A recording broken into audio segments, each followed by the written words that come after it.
प्यारे बच्चों, today we will start analysis of first order system and second order system.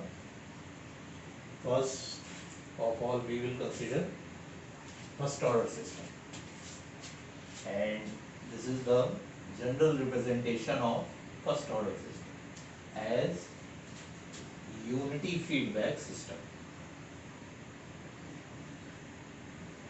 So we are using unity feedback to represent first order system,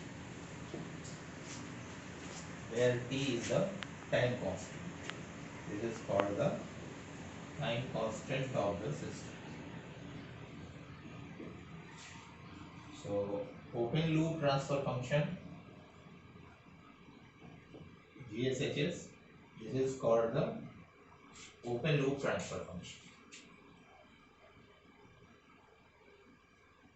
Open loop transfer function, and value of this open loop transfer function is 1 upon T into 1, because we are using unity feedback. So 1 upon Ts into 1, that is 1 upon Ts. And closed loop transfer function, closed loop transfer function for this unity feedback system, which is represented by Cs upon Rs. This is the closed loop transfer function, and this is given by Ds upon 1. Here we are using negative feedback, that's why we have 1 plus GSHS, and we can write this is 1 upon Ts divided by 1 plus 1 upon Ts into 1, that is 1 upon 1 plus Ts. So this is the closed loop transfer function, 1 upon 1 plus Ts. So you can find out step response for this first order system. So this is the closed loop transfer function. Now poles of first order system.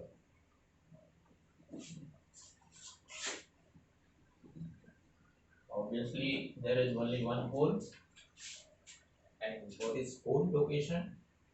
Pole is given by 1 plus Ts equals 0.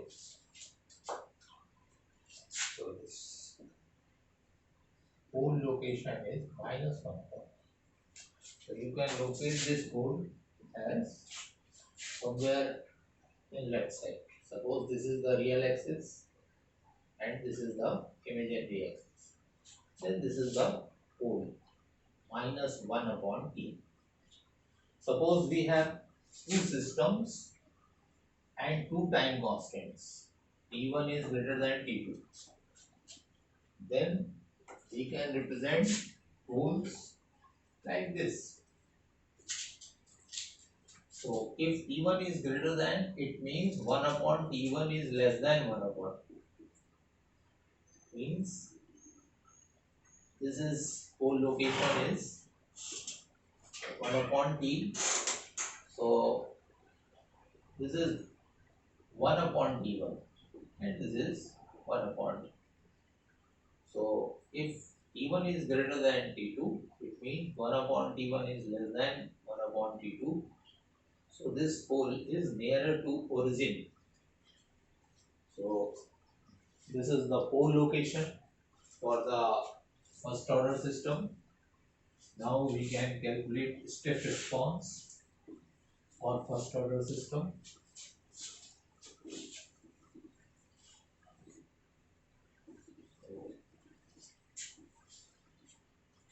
What is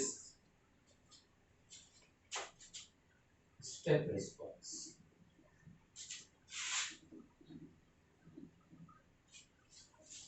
for first order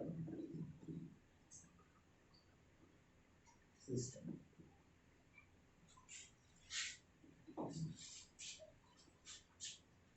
So step response means input is given by this. Input is step, and we have calculated closed loop transfer function C by R, which is 1 upon 1 plus Ts, and from here you can calculate Cs equals 1 upon 1 plus Ts into this 1 upon S. Okay, so from here you can calculate this. Suppose partial fraction, calculate the partial fraction of this. So you have two parts. You can write it like, you can take it 1 upon T common, and this is 1 upon T into S, and from here 1 upon T in numerator, and in denominator you have two factors. You can write it like A upon S plus B upon S plus 1 upon T. So from here you can calculate these two constants, partial fraction constants. After calculation you will get here 1 and minus 1. Then from here CS is given by 1 upon n minus 1, that is minus 1 upon s plus 1 upon t. So from here we can get output. So what is this? You can take the Laplace inverse. So this is 1 minus e to the power minus t upon b. So this is the final step response. This is called the step response.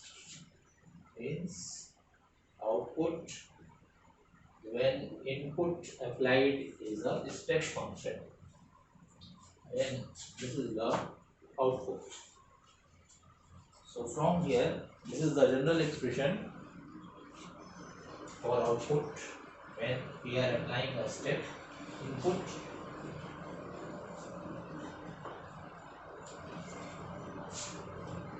We can calculate value of output at different values of time. Suppose we are making a table here.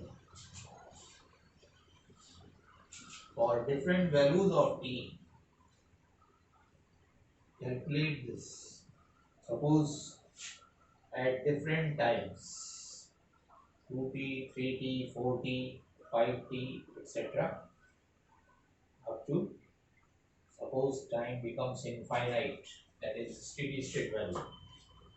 What are outputs?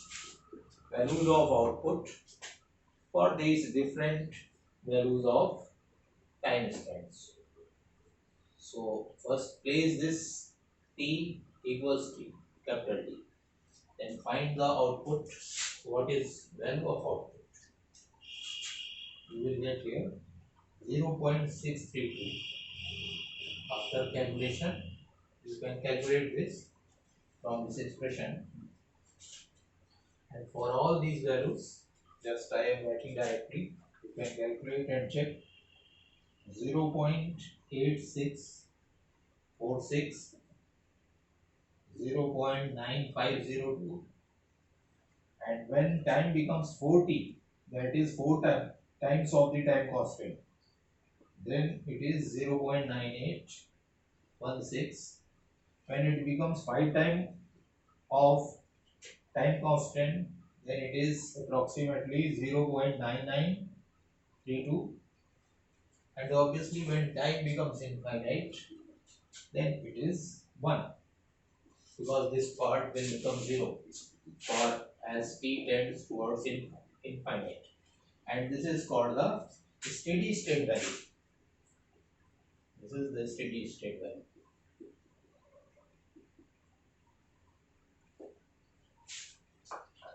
So from here we can see that this is the steady state value, TSS, and for this time periods means t equals 80 and 40, this becomes within 5%. This value is within 5% of final value, and this is within 2% of final value.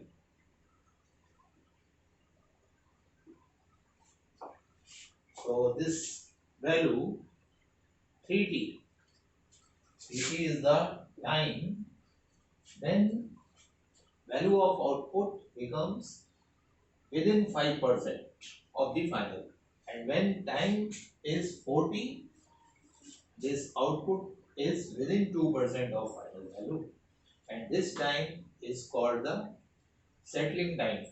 Actually this is called 5% settling time, and this is called 2% settling time. So these are two values of settling time for first order system. So this is all about first order system. So what is settling time for first order system?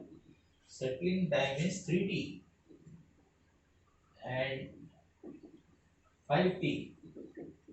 This is 3t is for 5% and this is for 2%. These are two values for settling time for the first order system. So this is the analysis of first order system. Now we will discuss second order system. Analysis of second order system.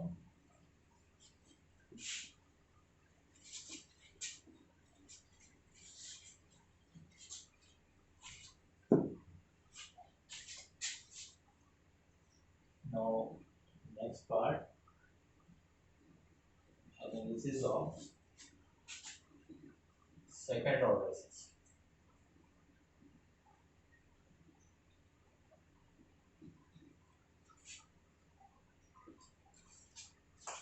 So first we will represent it by block diagram, general representation, or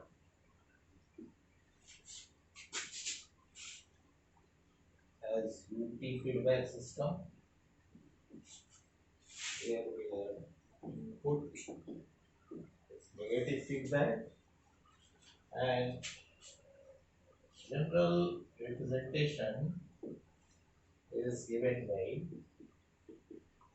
twice zeta omega m. So this is the general representation,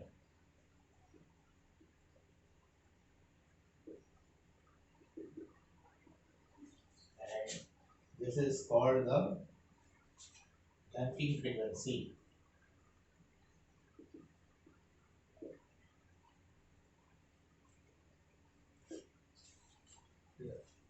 This is the damping factor. We will add its damping factor, and this is zeta. Okay. And second term, this one is called natural frequency.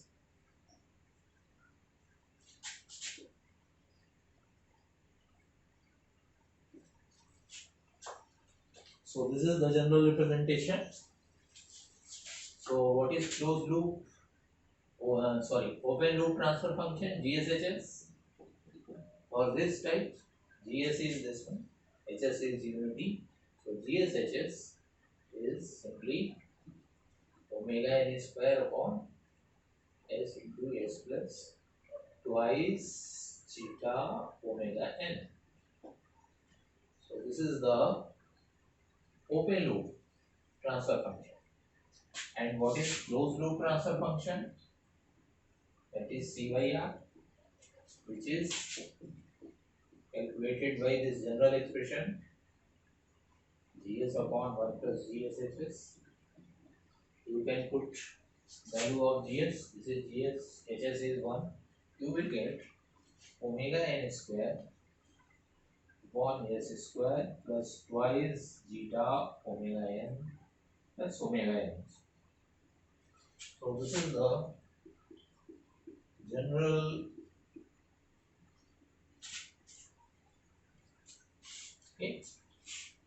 closed loop transfer. This is the open loop transfer function, and this is called the closed loop. So we have these two transfer functions for second order. So this is the second order transfer function. Now we can discuss what is the effect of zeta on pole locations. How pole locations of second order system varies with respect to damping factor.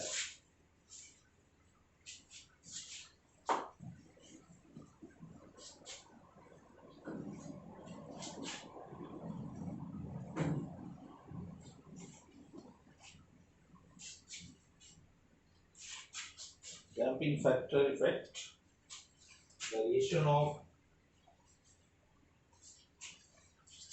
So next part is effect of zeta on pole locations.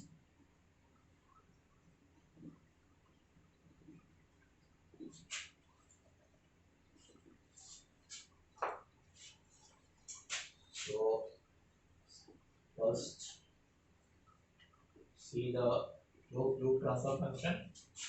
This is the closed loop transfer function, general closed loop transfer function.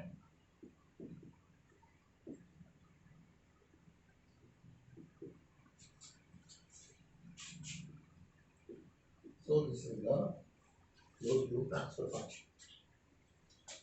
Actually, this is the general expression, general transfer function for second order. Okay. So now to find poles, we put this 0 and calculate location of poles. If we will put this 0, then we can calculate location of poles. So minus b dx square plus bx plus c, general second order equation. So minus b, that is minus 2 zeta omega n plus minus under root b square minus 4ac, means this is square 4 zeta square omega n square b square minus 4ac, that is minus 4 omega n square upon twice a. Twice a means twice 1a. Take 4 common, and after you can write this like minus twice zeta omega n, and omega n square is also common. So minus 2 omega n under root zeta square minus 1 upon 2. So pole locations for the second order system is given by minus zeta omega n. Okay, this is the plus minus omega n under root zeta square minus. So this is the general expression for this. Will provide you pole location.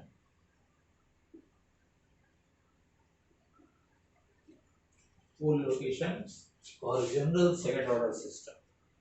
Obviously, with variation in this damping factor, this pole location will vary, and we can discuss different pole locations with variation in damping factor. How pole location varies with respect to variation in damping factor or zeta. So from here you can see case 1.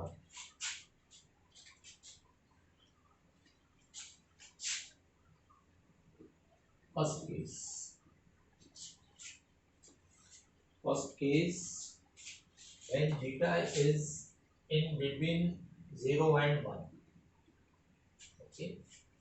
This is called underdamped. Underdamped.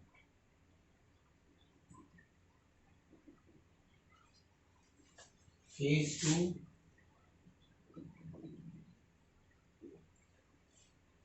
when zeta is equal to 1. This is called the critically damped.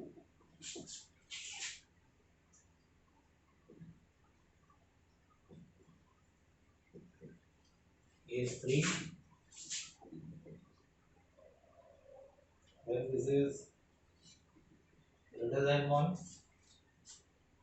it is called overdamped.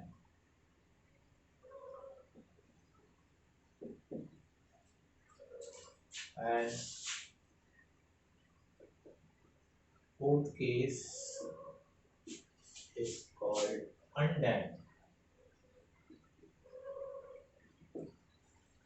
Okay, so these are 4 major groups.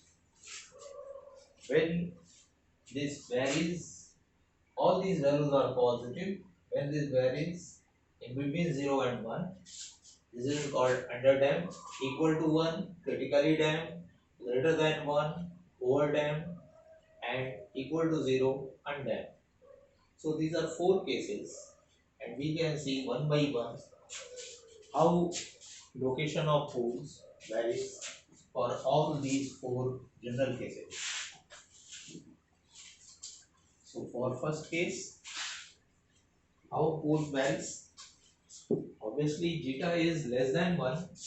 It means this term, see here, this term will provide a complex number, because when zeta is less than 1, this term will a negative number within under root, that is a complex number.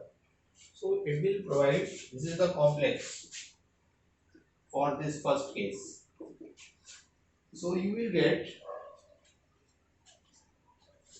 2 unequal complex poles.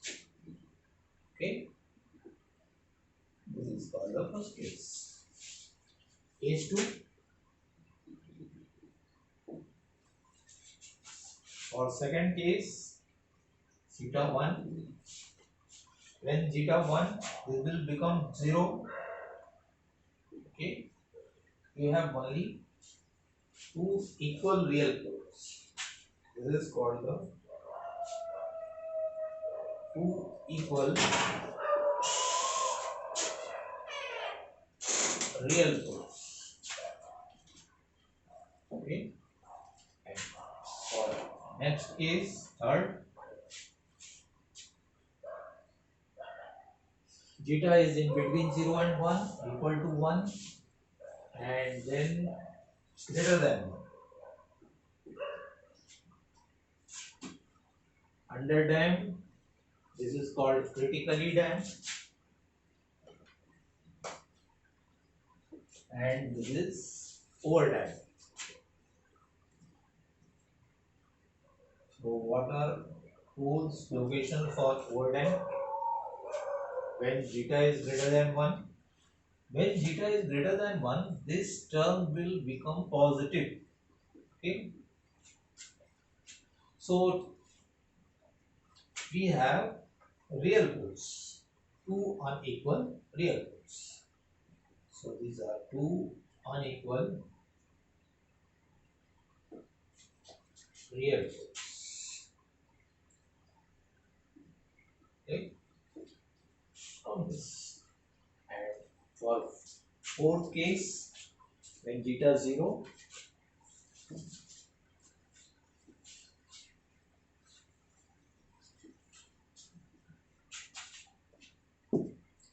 case 4,